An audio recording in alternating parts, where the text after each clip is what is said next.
Do you want to get better at some of the things you're doing? Or maybe you want to learn and master something new? Getting better at things requires you to put in the work, but you probably already know that. Most people don't improve after a certain point because they simply don't know how. This video will go over how you can get better at anything.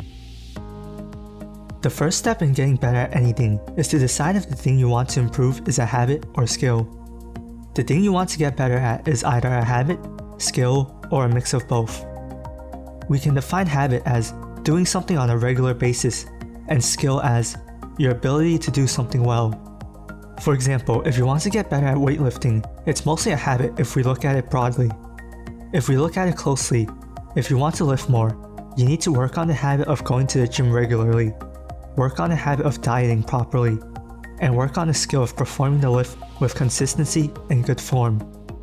If you want to get better at speaking another language, it's mostly a skill if we look at it broadly. If we look at it closer, you'll see that you need to build the habit of practicing in addition to the skill of comprehending the language better.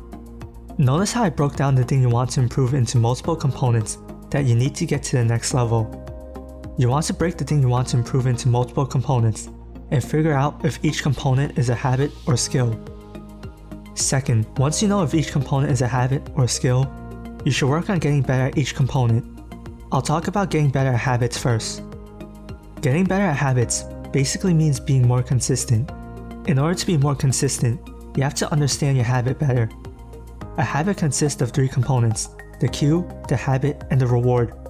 Let's go through the common habit of checking your phone. The cue is that you are bored, the habit is you checking your phone, and the reward is the hit of dopamine you get from checking your phone. When you first start to build a habit, you'll need to make sure you know what your cue is and remember to do the habit once the cue occurs. If you're trying to build a habit of going to the gym regularly, a good cue would be to have your gym bag ready in your room during the days you want to go. When you see the bag, you will want to do the habit. Break down the habit you want to improve into the cue, habit, and reward to understand your habit better. If you want to be consistent with your habit, understanding and reacting accordingly to the cue is important, but making sure your reward is rewarding is just as important. If you want to improve on the habit of dieting properly, make sure you give yourself a real reward if you don't enjoy eating less, or else you will drop the habit. A good reward in that situation could be a small snack at the end of the day, as long as it doesn't interfere with your goals. If you do enjoy the habit you want to create, the reward will be the feeling of happiness, so you might not have to worry about the reward too much. Let's talk about getting better at skills. To get better at skills, you need to practice. The way you practice and what you practice is important though. Practicing the wrong thing or practicing incorrectly won't give you the results you want. You want to break that skill down into simpler components if that skill is something complex. The skill of getting better at a new language can be broken down to getting better at the vocabulary, grammar, and pronunciation. Work on practicing the components, and as you practice more, you'll notice which areas you might be weaker in. You can spend more time on the areas you're weaker in so you can master that skill. The way you practice is also very important.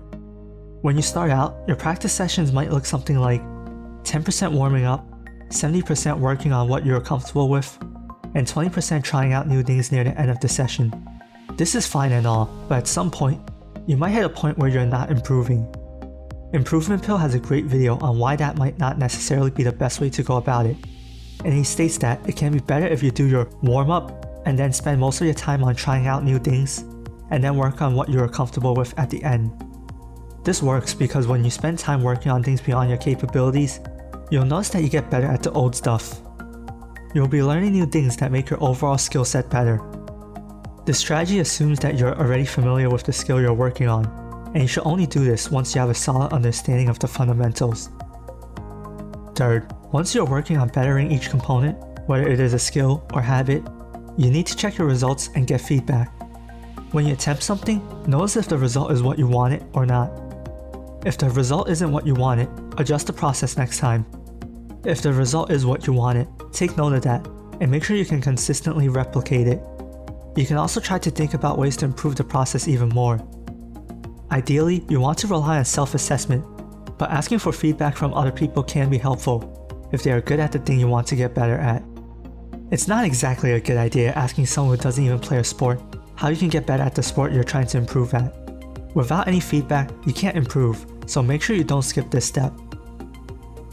Although there are many things people want to get better at, I found that if you follow these steps, you'll slowly get better and master that skill.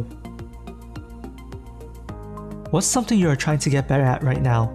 Leave a comment below and check out the video shown on the end screen if you enjoyed this video and want more content.